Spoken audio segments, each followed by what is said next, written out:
Is it just a coincidence that the word devices is so similar to divisive?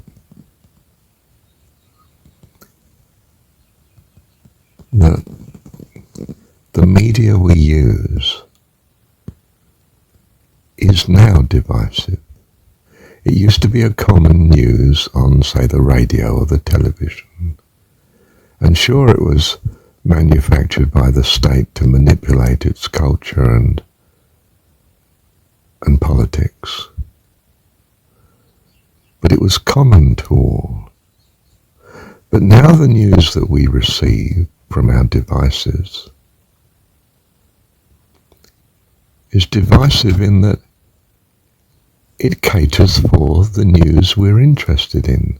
The news you're receiving from your mobile phone, for instance, is different to the news I'm receiving because Google knows your interests. So you're hearing about, I don't know, the war in Afghanistan or something, or what's it now, Ukraine at the minute, and that's all very important to you. And I'm getting news on Hubble telescope, which is all very interesting and significant to me. We're living in different worlds instead of a commonality. It's very good in a sense in that it's giving us what we want in that sense, but it's astonishingly divisive in that we're atomizing out.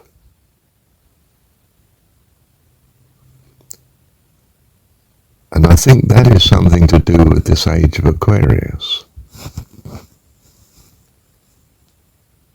And although I've said divisive now in the negative sense, I think I'm actually also wanting to think it could be a fluidity that's coming into our societies, where we are not all hanging together in some fearful obstructive unity that wars one nation against another, or one group against another.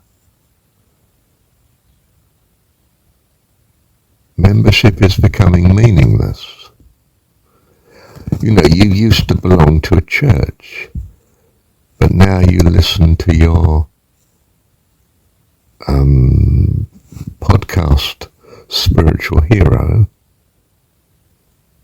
theologian or whatever, preacher, and listen to your own choice, your selection of worship, tailored for you.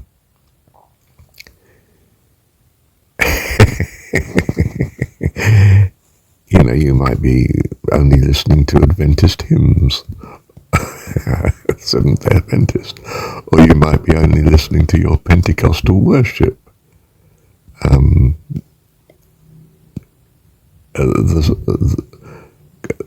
Christian evangel songs, or whatever it is.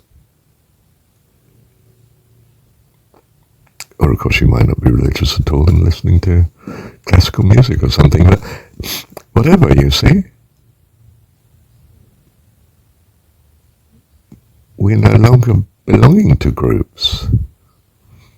You can hold a meeting and nobody comes. Well, unless you hold it on Zoom, you know, on Wi-Fi, and then you pick people from anywhere in the world who have ears to hear what you have to say, or do, or think about.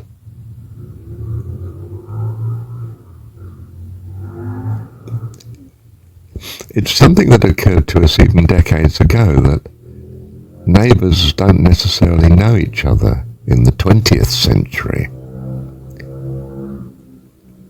They may have lived next door, but they hardly ever meet. Say good morning 4 times a year, when they happen to both be at the gate at the same time.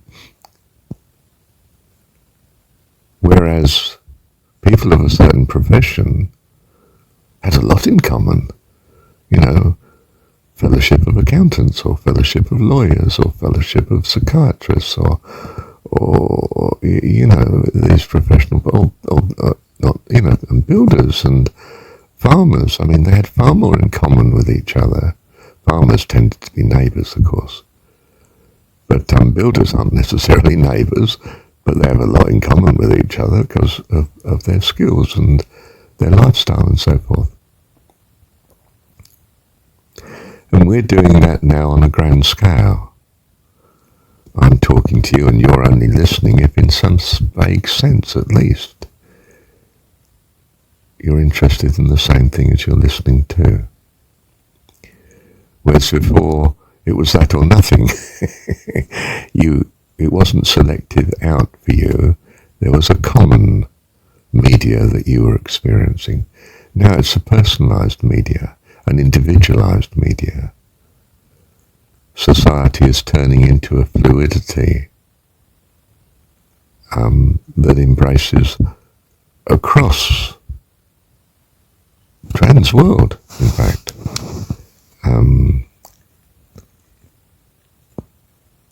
A membership trans world which is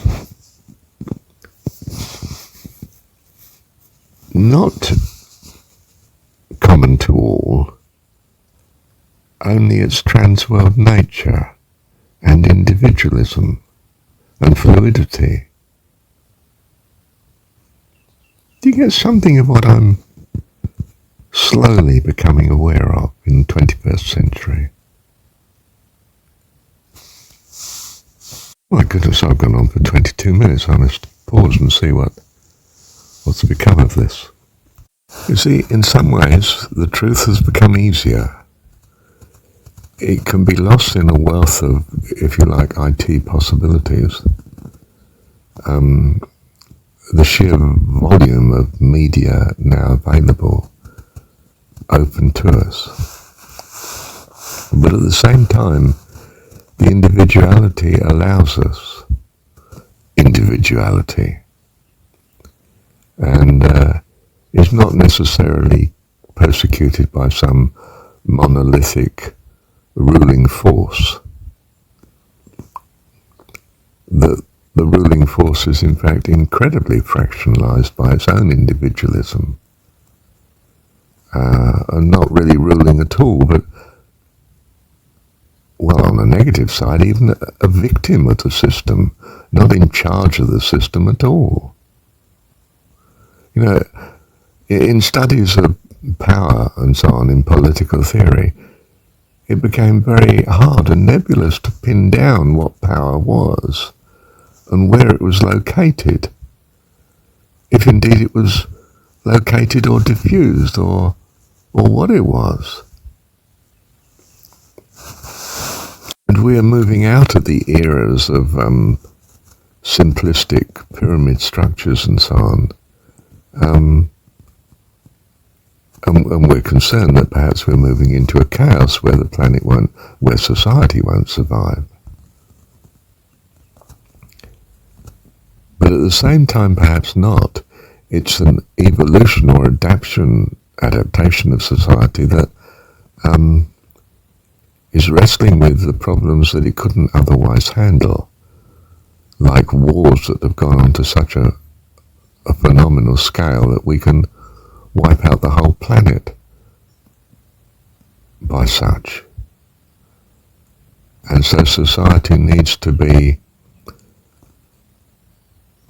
homogenized, not tyrannized into harmony.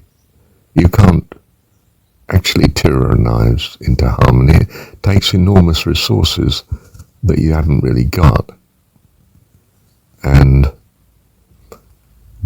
results in such pressures that society keeps exploding in revolution and war and conflict. And we're moving through an evolution, I think, of society that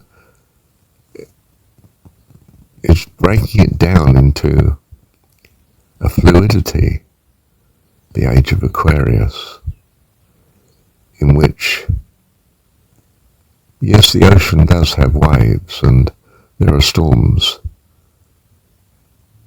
but it's nothing compared to the depth of the ocean. I mean, look at our wars now in the 21st century. So far, I agree, we've only got quarter of the way through it, but we're not having world wars. We're having these little feuds where, yeah, a few thousand people may die, but not millions. Lots of little conflicts, yes. Well, there's always been lots of conflicts in the past, not just world wars. There are always little ones as well going on. You know, look at the last half of the 20th century. I mean, not a world war, but war everywhere. I mean, forever, you know, from Vietnam onwards sort of thing. We are still having wars, but it's a bit like our plagues. I mean, okay, we've hit one that has been registered as, I don't know, is it 5 million people on the planet that may have died of this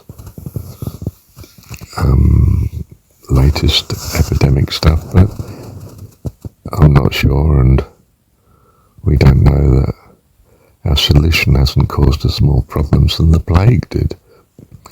It's a distinct possibility, put it that way. Whereas plagues, back in the Middle Ages, I mean, the 1300s, 1348 in England, was it the Black Death? Yeah. Killed a third of Europe. A third. You know, not something petty like 20 or 30 million in the First or Second World Wars. But a third. Massive amount. And not just isolated plagues, there were lots of them. Perhaps not quite as major as that, but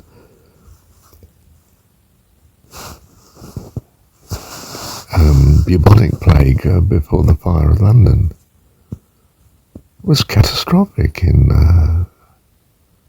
England's historicity anyway. Rescued only by the fire of London itself, perhaps. Purging the city in some horrific way. Don't know. Interesting, huh? At a meeting I was at yesterday, or the day before now, the greatest words and insight and wisdom that science has contributed to mankind are 3 words.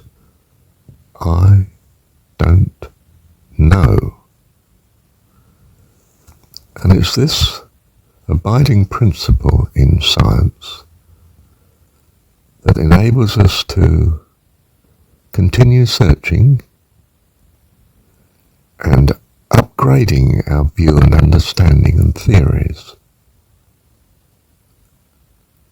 That this is our theory at the minute, but I do not know.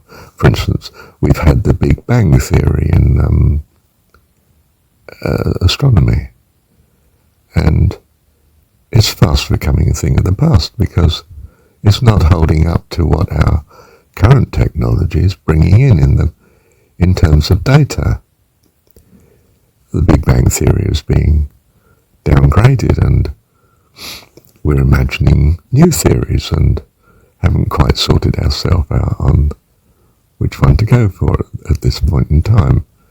And so it will continue. Because we know in our heart, we do not know. We are in a world that presents as uncertainty. This is the major problem we're coping with. And we have starved our scope of science. I think J. Jason Giorgiani has pointed this out, by hiving off to science only the physical and applying our logic and analysis only to the physical things, measurable, quantifiable, and so on. And we've left the rest to religion, which of course was inherently conservative and got nowhere at all as regards development. You know, it's crawled along trying to develop a better view of God, because the very religion itself restricted our view and our search, whereas science has taken a different path and said, I don't know, but has not applied it to the esoteric.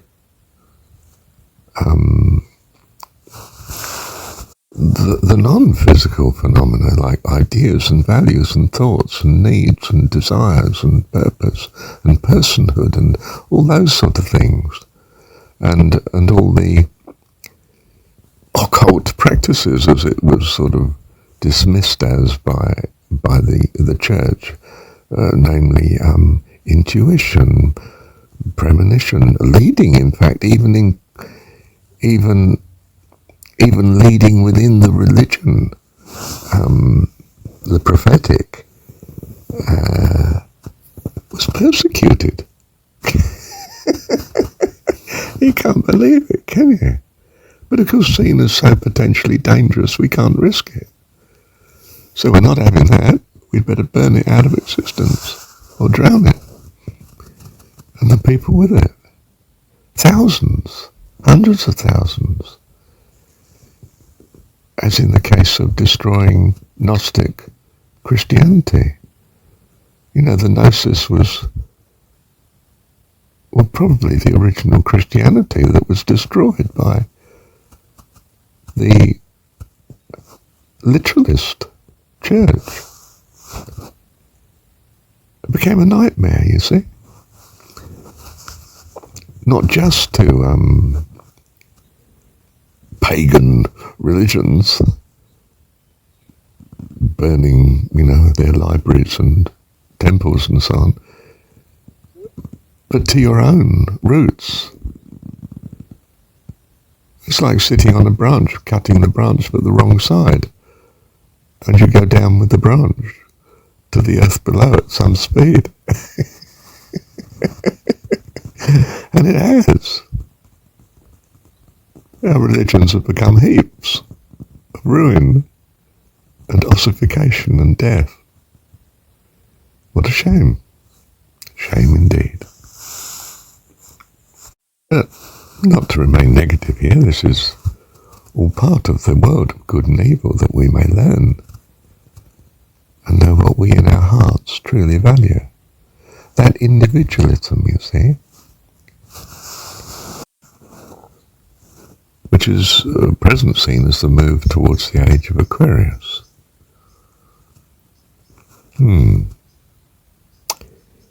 Well, thank you, Dad. And I do mean thank you, Dad, for it. You see, we never understand the age that we're moving into until we're in it. And then, of course, true, we more fully experience and understand it, and we look to the next step. Because we are of life. Life is the ever, if I dare use the word, evolving,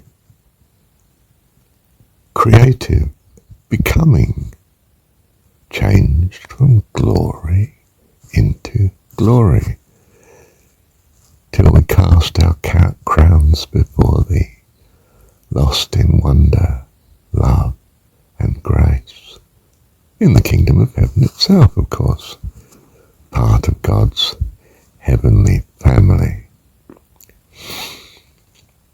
But the classroom, the school, continues and is ever there to train the young, the children of God.